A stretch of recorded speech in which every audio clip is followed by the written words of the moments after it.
Okay, so it's recording now. Perfect. Okay, so we'll just start and feel free to talk about whatever you want, jump in if you want to or anything like that. Okay, All right. so here we go. I'm here with Shawn. Okay, let me try it again. Rosalius. Okay, Rosalius. Rosalius. Okay, I'm here with Shawn Roselius, steering committee member of the Orange County Poor People's Campaign. And we're going to talk about the Poor People's Campaign, what it is and what it does. And we will find out about our local Orange County chapter and what we are doing. And I say we because I participate too. So later in the show, we will address the problem of poverty here in the United States and around the world, how we're doing here in the United States compared to the global effort to fight poverty, how is the crisis we are in today with the rise of nationalism and authoritarianism and the decline of democracy, how does that affect the struggle against poverty? And finally, how are we to confront the powers and authorities of this world with the evils of systemic racism, poverty, war, and ecological devastation? But first, I'd like to find out more about you, Shawn. Can you tell us about yourself and the work you're doing? Yeah, so let's see. My name is Sean. I've been a member of the Poor People's Campaign for about a year now. I grew up in Orange County originally, but I moved to San Francisco for 5 years in 2013. I've been trying to be involved in people's struggle for as long as I have been able to. The first thing I ever did was I ran for public office when I was 17, and that whole experience really opened my eyes to the issues that are facing us. And ever since then, I've always tried to fight the good fight whenever I can. So I'm really grateful to be a part of this organization. All right, great. And so, what is the Poor People's Campaign, and what does it do?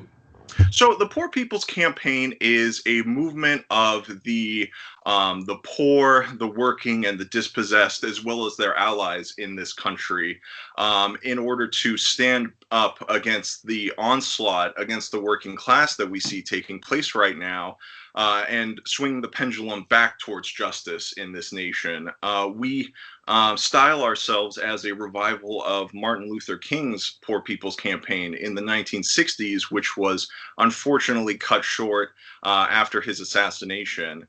Um, and one thing that's, I think, particularly interesting about our organization, we have four pillars: the environmental devastation, racism, war, and poverty. And those are the core things that we go after. But one thing that I find to be interesting about this organization is the fact that we are also a moral revival. We explicitly bill ourselves that way. And I think that I imagine your audience probably won't need me to expand a whole lot when I say that looking around our nation today, we see the standards of what is socially acceptable falling lower and lower and lower in terms of the open racism, sexism, misogynistic, and homophobia that we see seeping back into our society.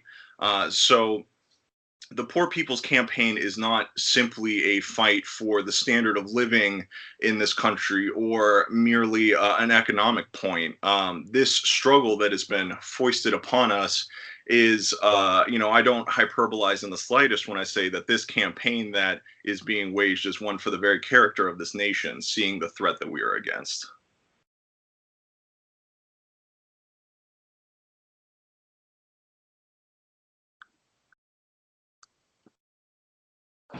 Oh, I'm sorry. I'm having some audio difficulties hearing you right now. Uh,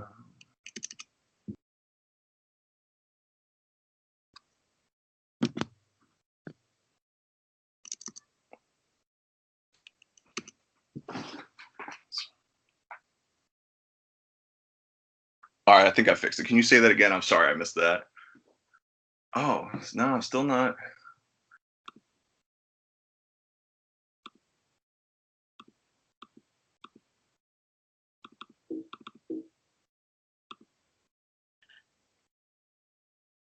Oh, I'm sorry. I still can't seem to hear you right now. Okay, Okay. I Oh, got there it. we go. Okay, there it is. My, Perfect. it's my fault. It's my bad. Okay, so how about the Orange County Poor People's Campaign? What are we doing? And I know there's monthly meetings at Youth on the Move in Santa Ana. What else are what? Tell us about that and what else we're doing. Yeah, so the local Orange County Poor People's Campaign, we actually recently had our year anniversary at our last meeting. So, we're really excited to have reached that point. The things that we're doing here locally, we have been, at this stage in the struggle, we've been reaching out to all of our friends in the community, which there actually are quite a lot in Orange County, to, really. To reach out and make people aware of not just our movement but what we represent and how we can bring everybody together, because on some level we are, broadly speaking anyway, all fighting for the same thing. So it's a matter of bringing the community together.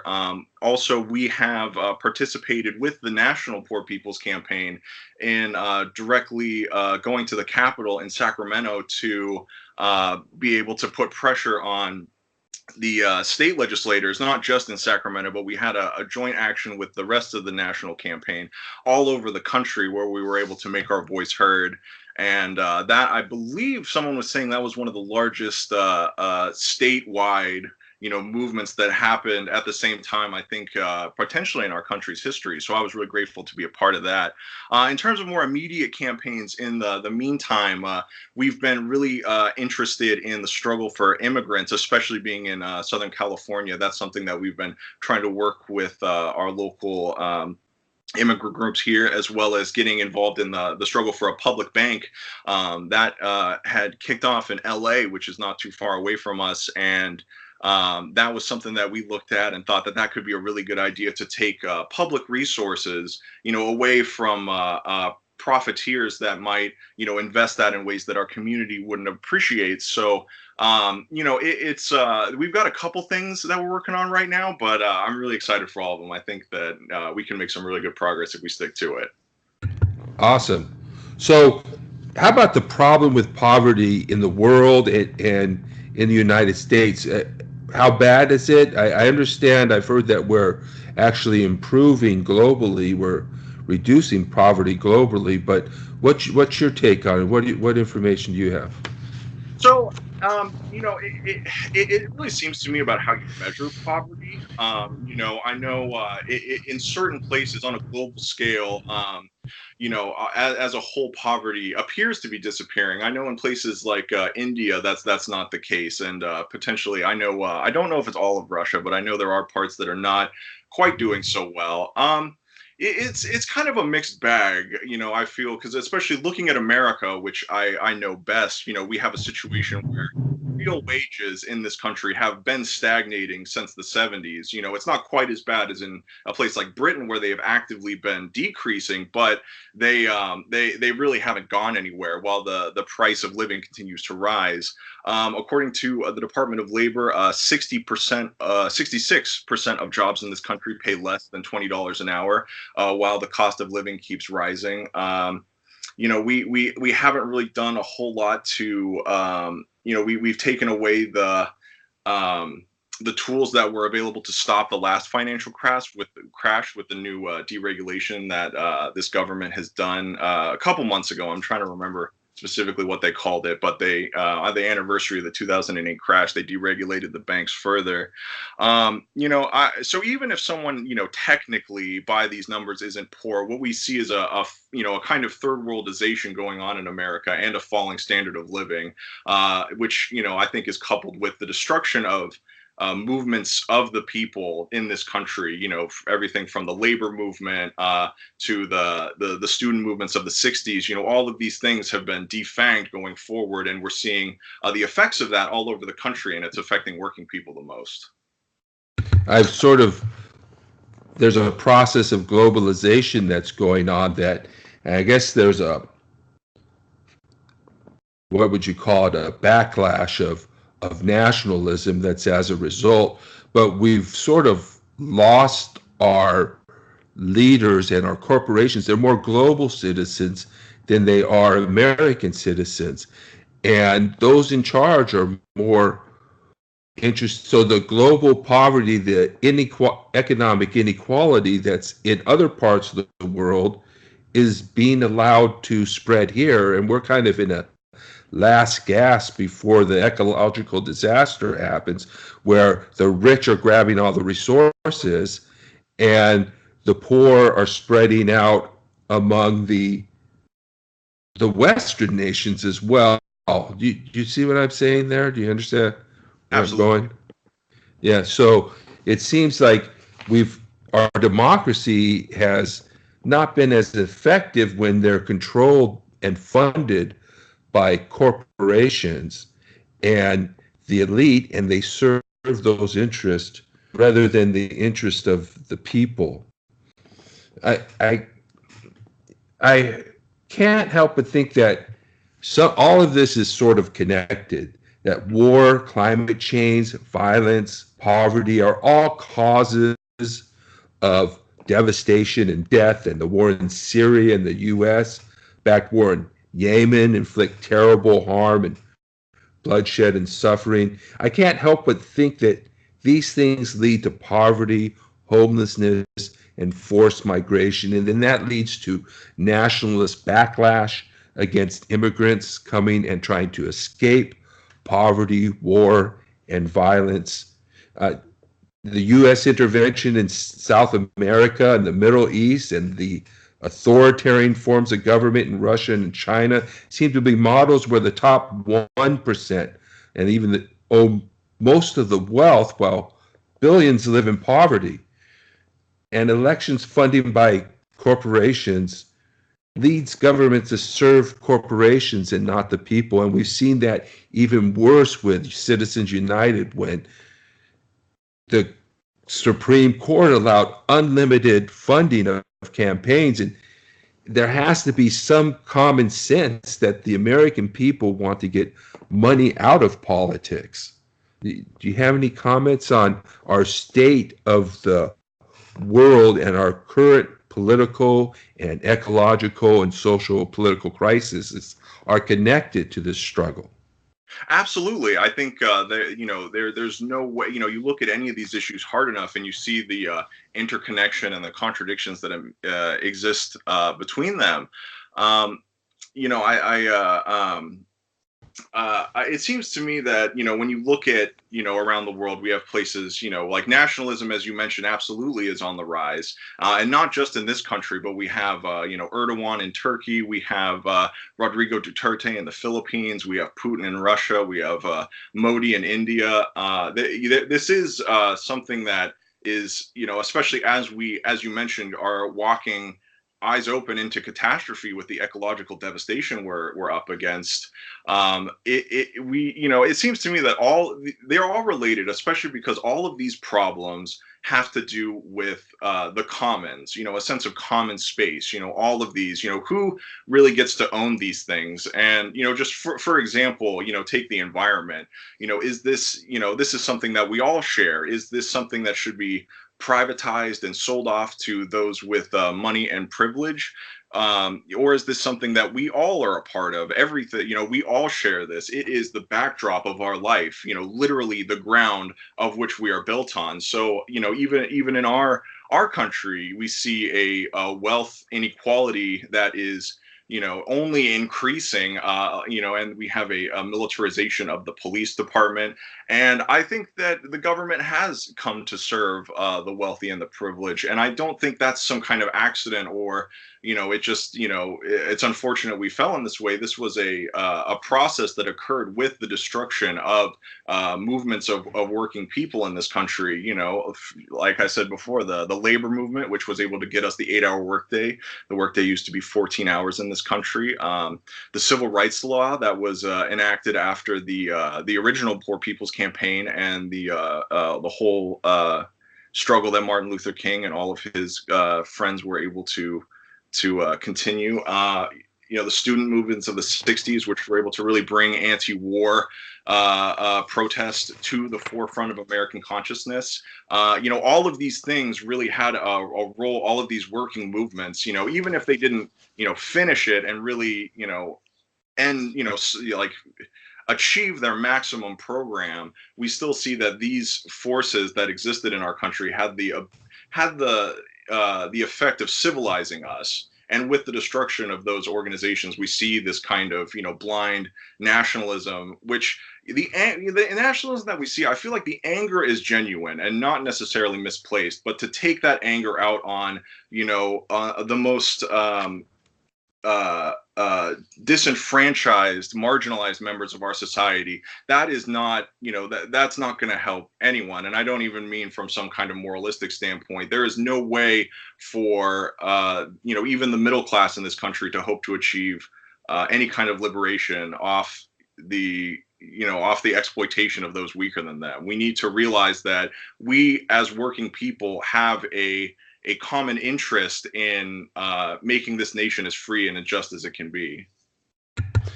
And along with this rise of nationalism and white supremacy has been an anti-immigrant and an anti-refugee problem that comes at a time when people around the world are most in need. I mean, Syria with a devastating, horrible war, and our reaction is to turn them away like the innkeeper in the Bible turned Joseph and Mary away. It's so, and what that did is it left Mary to have to give birth to the baby Jesus in a barn and to place the baby Jesus in a feeding trough. So the division that the media has and that foreign actors have created have influenced our election, and there's so much division in the country. And meanwhile, the rich are ripping us off. I mean, they took a big tax cut, and they took it on borrowed money. Mm-hmm. So they lined and then now the stock market is in falling, and the government's in shambles, and this is all to the benefit of Vladimir Putin. So but this sort of leads us all into this, this huge issue with, do we have a real, fully functioning democracy? There's questions about how Hillary won using super delegates, and how, let's see, where's that? How we have, let's see, and then Comey made that horrible mistake with reopening an investigation based on documents that were duplicates of what he already had. And then let's see, and then, so do you have anything to say? Do we have a democracy what we have some problem? A lot of this is the faults in our own democracies that has led to the current crisis, but it opens up a whole conversation about Russian infiltration into our political process and interference in the elections. What connections do you see, given the larger picture of the state of our world and our country right now? Mm-hmm. that we've go ahead. It's a really kind of complex question with a lot of, moving parts in it, given that we're such a big, complex country, I imagine. I think that because there is a big distinction, like America, for all of its faults, is still socially a relatively free nation. And by that, I just mean in the sense that, although we have very serious authoritative trends right now, we objectively, there is a difference between authoritative trends and like living within fascism, just to use that word as a placeholder. I think that objectively, for as bad as things are, we are not Erdogan's Turkey right now. We are getting to that point, but still, the fact that we can, I think, imagine if we had a Chelsea Manning in China. I don't think there would have been even a trial there. I think she might have just, disappeared along with her whole family. So not to say that everything's fine and we should just, let things continue down that road. But I think that in this country, we do have somewhat of democratic forms that still exist, even if it's only, marginal, and it's only in theory. I think that what we still have, in terms of a free and open society, is where we should be hitting the hardest. We should try to really use what tools still exist and try to make them as fun as functional as possible, because the idea of massive wealth inequality, of authoritarian leadership, all of these things are completely antithetical to open societies and democracies. So at this point, I wouldn't say that all hope is lost, and that we, because of Trump's victory and everything that's been going on that front, that we are suddenly a fascist nation. I think that is something that we need to be worried about, and there are trends definitely going that way. Whether we have a democracy or not is kind of an interesting question. I mean, we have a two-party system where candidates are kind of selected for us, and they are bought by roughly the same donors. I mean, if you look at who gives to these candidates, it's really the same, if not the same companies, similar industries, to say the least. So it's kind of complicated, I would say. Like, I don't think that something like elections would be worthless for us. We have like Ocasio-Cortez and Bernie Sanders, and that there are tools that exist within the democratic structure that we can take advantage of, and we shouldn't just just abandon these fronts because they're not working to the full extent that they could be. But I basically, in short, I would say that we have some kind of degenerative democracy, and we're starting to lose it. But that doesn't mean it's gone. We can still hold on to the dream and use that to try to push us forward and inspire the rest of the nation of what kind of nation that we could be and should be. Right. That's the good news. We still have the vote. We still have freedom of speech. We can still make actions. We can still demand change. We can still affect our government, more so than in other nations which do not have those rights, and their only option is risking their lives in protest or in their activities, and facing torture and death. And so far, we have, let's say, less of that here. We can still be involved, and we can still do things. What are some of the important issues that we face globally and as a nation? Maybe some of the four pillars, you can tell us a little bit about that. And as a community here in Orange County, what type of issues are we facing? Mm-hmm. Well, the four pillars, I've always liked them because in a broad, especially a lot of groups today are single issue groups, which I think are really important, but there is a need to go back to the sense of deeper politics. And I would say that probably the biggest issue that we are facing would be the ecological disaster. I don't think there's any two ways about that. As Noam Chomsky says, the future of organized human society is at risk. And once again, it's kind of a similar dynamic. We're faced with very, very powerful institutions that do most of the polluting, and we have to find a way to rein them in if they refuse to rein themselves in. For the sake of humanity, we really we can't. Like, it's easy to talk about saving the world and be hyperbolic, but if we are really at a point where our children could grow up, and our children's children will grow up in a world without giraffes and whales, with an extremely stunted view, potential of what our world has to explore and what we forever can learn from. I think that was probably the biggest one that we are dealing with, hands down, especially given the climate migrants that we are going to be seeing in the near future. Even according to the International Monetary Fund, it's not a matter of when, it's a matter of how bad it's going to be. But I think even at the end of their report, they said something that I thought was kind of interesting. They said, just because it's just because it is inevitably a crisis does not mean it has to be a tragedy. If we prepare now and we really get ourselves together, we can mitigate and reduce significantly the pain and suffering that will come with this pretty much guaranteed partial destruction of our habitat that we all live in. That I think would be the first and foremost. Secondly, especially in this country, I would say the war industry, I would definitely be something that we are going to have to deal with. In America specifically, we are a very powerful country with a focus on war. Whenever we have the biggest military in the world, and we've moved our kind of financial and manufacturing base. So as a nation, we always try to push conflicts into the military sphere because that's where we dominate and we can do the best out of.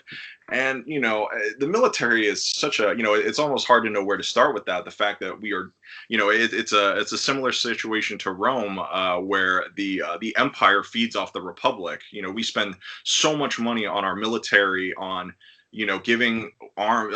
America is the largest international weapons distributor, which is just insane, especially the fact that, even if you're a deal maker like Trump supposedly is, when we make these deals, we, the nation or the military, whoever, do not get any of the money from those weapon deals. We're simply setting them up on behalf of private international weapons manufacturers. And in the case of Saudi Arabia, we give them bombs and guns and, in some cases, things like cluster bombs, which are against UN regulations, and that is clearly a war crime and a violation of international norms, to drop them on Yemeni children and basically plunge that country into one of the worst humanitarian crises that exists today. So especially in this country, I think the war machine, which drains all of our resources, makes it almost impossible to get anything done because every extra bit of money we have has to go to them.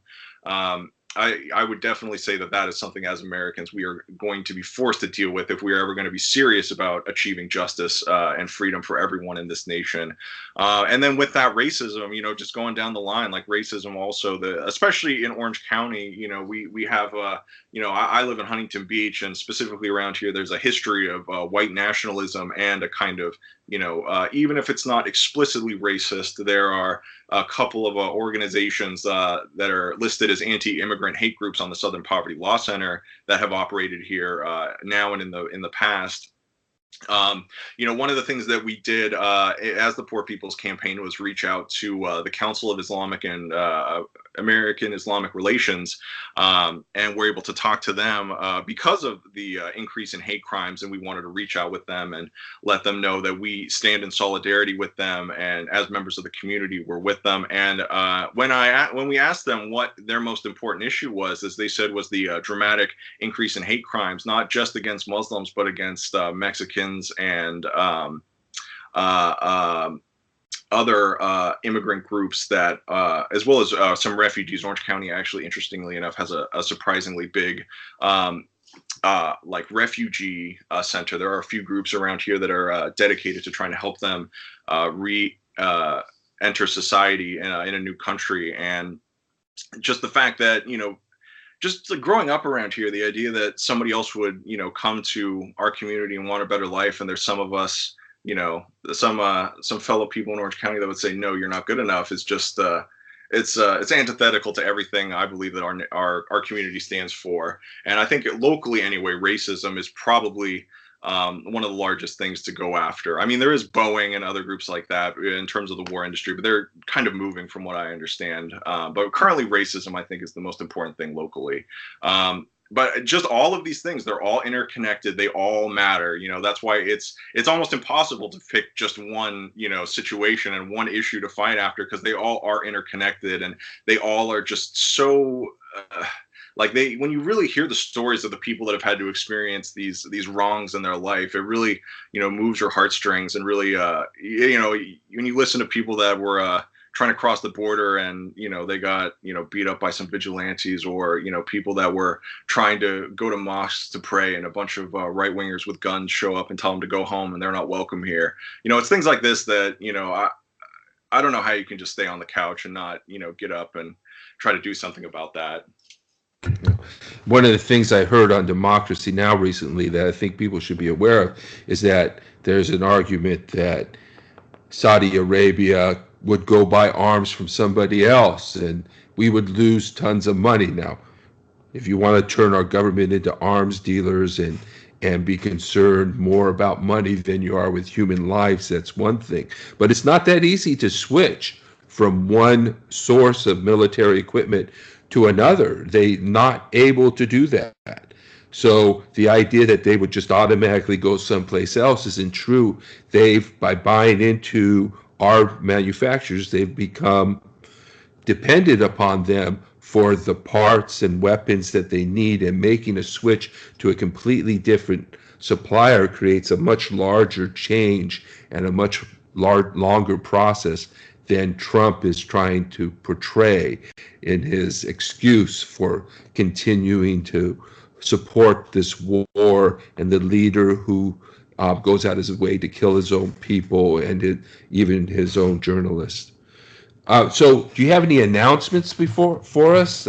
Things coming up that people might want to know about here in Orange County or elsewhere? Huh, interesting. Let's see. We have, if anyone would like to come to one of our meetings, they are, let me see, I believe the third Monday of the month. Let me just check so I'm sure about that. Yes, the third Monday of every month. So we have them at the Youth on the Move headquarters in Santa Ana. If anyone goes to our website, ocpoorpeoplescampaign.com, you'll see our lovely website that was built a little while ago, and it'll have all the information on there about our organization. Or you can just go to poorpeoplescampaign.com if you're not in Orange County, and you can see if there's anything local going on, or get in touch with the national campaign. Other than that, I can't think of any specific announcements that are coming up. If you are in the area and are interested in getting involved in anything that we're doing, please just reach out to us. We would love to have you come to a meeting or meet with you, and really just have, this is a movement of the whole nation to decide our future. So we would like, everyone that would want to come is welcome. Yeah, and if you're in some other place, you can look up your local chapter, or can you? I guess you can create one your own. Is it a chapter type of thing? Is that how it works? Yeah, yeah. You can, I guess that's how our chapter started. Is one of our co-chairs, Lisa. She had found out about this campaign, thought it was such a good idea that she just held a meeting in her house, and I think about 6 people showed up, and like pretty much literally a year later, we have about our I don't know how many members we have. I've seen our email list; it's huge, but we have about 30 people, 20 to 30 people that show up per meeting. So, I'm amazed how well this campaign got off the ground. And and I believe the National does have some tools where if you want to start your own chapter somewhere, but you don't necessarily know what to do or have the tools, but there are people that will reach out to you and help you with building a chapter and getting started, and figuring out how to reach out to people and getting everything going. So we exist to help. So if there's anything anyone needs in terms of starting their own, please reach out to us. Right, and all the members of that group seem to be involved in local issues. There's a high school I know that's named after a white supremacist or a KKK member they're fighting against, and there's also people who are working against militarism and shooting ranges at high schools, which people are very fearful of. And so there's a lot that can be done if you come and organize it. And it's also sort of a faith-based. Is it sort of a religious-based group? I mean, there's decided that Poor People's Campaign is sort of a faith-based or has religious roots of something like that. Yeah, so that's something that I've thought about as well, and I've kind of talked with people about. The way that I kind of understand it is we're not like explicitly a faith-based organization or anything. Like we don't have, a particular like, religious creed or anything we follow. But the fact that our the people that founded this, modern revival of Martin Luther King's campaign, they are religious, and it seems to me that we are not like a religious movement, but we have made a lot of friends within the religious community, and we welcome them with open arms. And that's something that I've always kind of been. That's something that kind of excited me about this campaign a little bit. I've been, I've worked with a couple of groups, and I've organized, in a few different places and whatnot. But this group, has really been able to pull a wide group of friends together from all walks of life that have been able to contribute to the cause. And it's so I've noticed that we do have a religious undercurrent. I don't think it's anything official, but if anyone is a pastor and they believe, or an imam or a rabbi, and they believe in the struggle for social justice, and they're looking for some kind of campaign or something to plug into, we have a number of those, so I have no doubt that they would fit right in. Yeah. So it started by Martin Luther King initially, and then by Reverend William Barber. And how about you? Are you have an ideology or a faith that you're committed to? Huh. Well, when it comes to faith-based, not particularly. Religion is something that I'm interested in and I have a heavy respect for, but I don't think I have specifically, any particular creed that I follow. I mean, just personally, I read the Tao Te Ching one time, and I thought that spoke to me. I thought that was a really enlightening piece of work. Um, in terms of political, I guess, if somebody pushed me up against the wall, I suppose I'm some kind of atheist. Politically, I identify as a socialist. Not to say that the whole group necessarily identifies that way, but just myself personally, I would like to see, a society where, the means of production are under democratic control of the people that work them. But really, regardless of whatever, your personal ideology or, whatever your belief is, if you really just believe that the direction that we're heading is one that is going to have negative consequences, and that life doesn't have to be just about working yourself to death if you're poor. There is a really amazing adventure that is possible for each and every human being on this earth that we just need to realize. This doesn't have to be a closed society where the good things in life are only for the rich and the privileged. Everyone can take part in this adventure that we have. Okay. Is there anything else that we've missed that you want to add? Not that I could think of. I really enjoyed all those questions, and it's Okay. a really fun time. All right, great. Thank you, Shawn, and we'll hope to see you again. And we'll be putting this out sometime in pretty soon on Christmas Eve. So I'm hoping to get it out tonight and sometime, and then have it ready for tomorrow and Christmas Day. And you can find it. I'll post it on Facebook, but you can find it on my Podbean, or just look up Bible Study for Progressives, and it should be up. So I'm gonna work on it tonight and get it out for everybody, and then share it with your friends on Facebook and in social media, and everybody at the group, of course. And thanks for coming out. Thanks for doing this with me. Thank you for having me. This was a lot of fun. All right, you're welcome. Me too. Thanks. Bye now.